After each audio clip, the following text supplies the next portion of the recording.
Leica, okay, TC500, Leica ni Engineer Rusgal, okay, ng Cavite. So, ang problema nitong ano niya ay may lumalabas sa screen na error, hardware error, so hindi niya magamit, matagal nang naka-stock.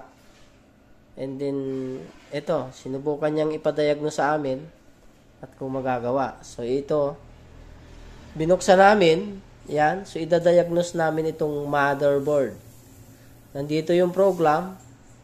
So, nandito yung error. So, dadiagnose namin yan. Kakalasin namin to at diagnose yan para maayos namin. So, ano nga ba ang sira nitong unit niya? So, itong battery ni engineer, mahina na rin, hindi na rin kumakarga. Kaya, ginamitan namin siya ng programmable power supply. Itong battery niya, later on na lang natin ito aayusin pagka naging working na itong unit niya, pag ayos na. So, ano nga ba ang status nitong unit na to? So, power on. So, ito agad yung lumalabas sa screen. Yan, pagka pinower up mo yan, yan yung message niya dyan. So, wala talaga. Hindi mo magamit yan. Ayan, no? Okay.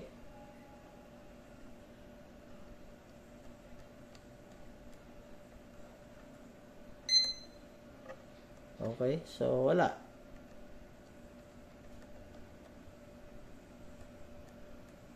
So, yan. Hindi talaga siya magamit dahil nga mayroong message error, hardware error. So, ito yung mga lumalabas. Ito yung mga sira niya. So, ibig sabihin, may tatlo siyang problema. Ito. So, digital electronic. So, yung hardware na yun, hindi tumutuloy. At saka itong code na to, ay pawang mga nasa digital controller. Okay? So, dito tayo. Pag binuksan kasi natin to sa likod, puro chip type yan, puro piyesa yan. So, yan ang gagawin natin. At, bago namin ito maumpisahan o ano, yung repair, diagnose, ay kinuhanan muna namin ng video kung ano talaga ang currently status ng unit niya bago namin siya i-repair. So, ngayon, hanggang dito lang muna itong update ng video na to. At mag-update ulit kami sa development pag nabuksan namin to at ano ang findings namin. Magagawa ba? Okay? Magagawa ba? Anong papalitan? Magkano? Ganyan. Okay? O, i-update na lang namin kayo dyan, engineer. So, ito, puproceed kami dito. Dadiagnose namin yung buong motherboard na yan para malaman natin kung ano ang kailangan nating ayusin dyan, magkano, at kailan magagawa. Okay? So, siyempre, ikakalibrate din yan after na ma-repair. Din yung battery pack niya, saka natin yan, i-repack. Papalitan natin ng mga elements.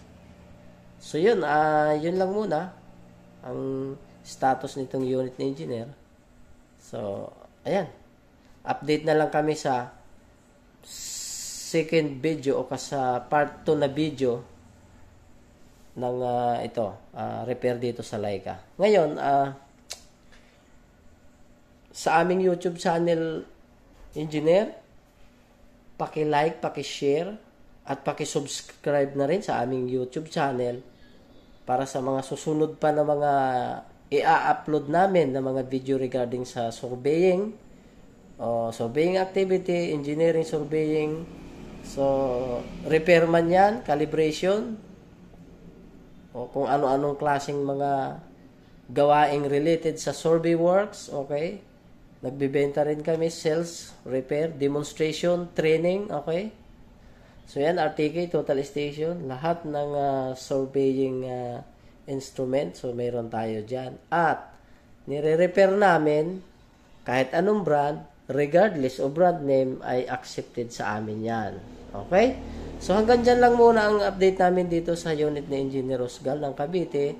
At sa susunod na part 2 na video namin ay papakita namin kung ano ang na-find out namin sa diagnose, magkano magagawa, kailan matapos, at ayun, malaman natin ang susunod na development dito. So, bubuksan muna namin yan at i-diagnose at gagawa din kami ng video. Okay? Hanggang dyan lang muna yan, engineer. At least alam lang natin o alam nyo rin bago natin i-repair na yan ang problema ng inyong unit na Leica. So, ito, nandyan sa motherboard yung problema niyan. Okay? So, yun lang muna. So, hanggang dyan lang muna tayo. Okay?